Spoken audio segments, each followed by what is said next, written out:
All right, let's talk about something that's basically defined how we see the internet for what, over a decade now? The filter bubble. I want you to think for a second about your own online world. You know, your social media feed, what pops up when you search for something, the videos the algorithm recommends.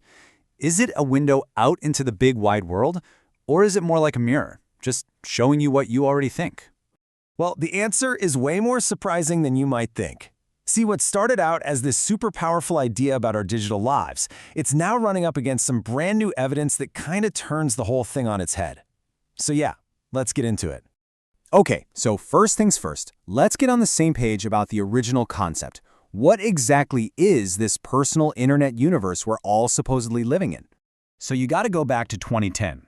An internet activist named Eli Pariser comes up with this term. And the idea is pretty straightforward. A filter bubble is this little personal ecosystem of information that algorithms build just for you. They look at what you've clicked on, where you are, what you search for, and they guess what you want to see. The result? You end up in this state of what he called intellectual isolation. It's your own invisible information bubble.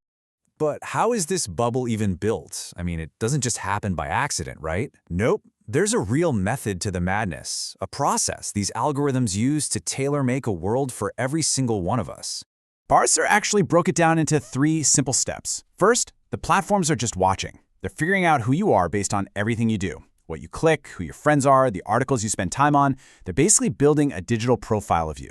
Step 2, they start feeding you content that fits that profile. And then, the crucial part, step 3, they just keep tuning it, refining it, making it a better and better fit until you're in this loop where your identity is constantly shaping the media you see. And here's a perfect example of what that can look like in the real world. Pariser used this classic story. He had 2 different friends search for the letters BP on Google. One friend got a bunch of investment news about British Petroleum. The other, they got all the news about the Deepwater Horizon oil spill. I mean, think about that. The exact same search term, but 2 completely different realities, all thanks to personalization. And the amount of data they're collecting to make this happen, it's just staggering. A study from the Wall Street Journal found that the top 50 websites, they install an average of 64 data tracking cookies on your computer. 64. That's the fuel for the whole system. That's what builds the bubble. So, this wasn't just some interesting little theory for tech nerds to debate. No way. It sparked this huge, widespread concern. People started asking, what is living inside these personalized worlds actually doing to us? What's it doing to our society? Pariser himself had a pretty stark warning. He said these bubbles just close us off from anything new. He even called it invisible autopropaganda, which is such a powerful phrase, right? A system that just keeps feeding us our own ideas over and over until there's no room for anything that might challenge us. And look, this fear went mainstream, all the way to the very top. In his final farewell address, President Barack Obama pointed to this exact thing. He called out our retreat into our own bubbles as a legitimate threat to democracy itself.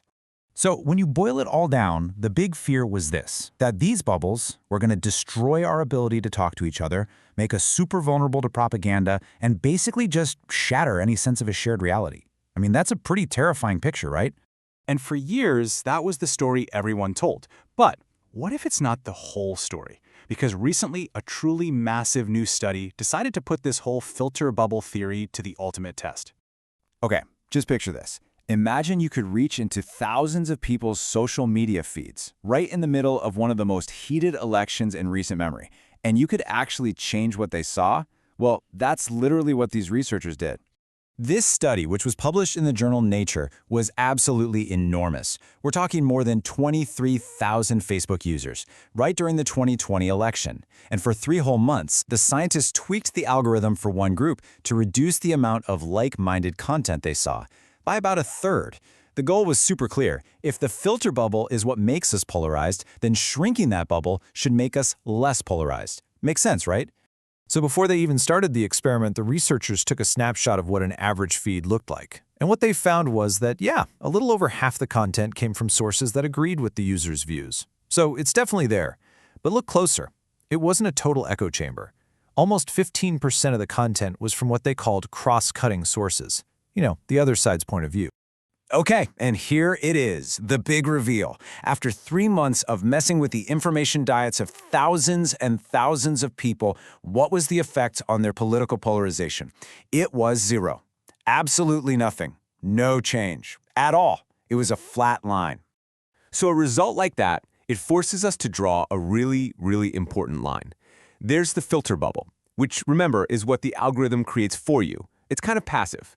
But then there's the echo chamber, and that's what we create for ourselves. It's about our own choices, who we decide to follow, the pages we choose to like. The algorithm might play a part, sure, but our own actions are a whole other piece of the puzzle. Which leads to the next big question, right? If tweaking the algorithm didn't actually change anyone's mind, then what does that say about where our political views really come from?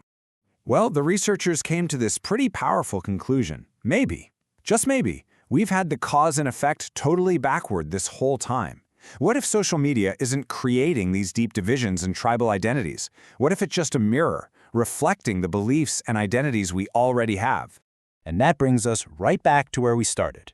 If it turns out we can't just point the finger at the algorithm for all the division we see online, well, then that forces us to look somewhere else. It kind of suggests that popping the bubble isn't really about changing a bunch of code. It might be much more about looking in that mirror and trying to understand the choices we're making ourselves.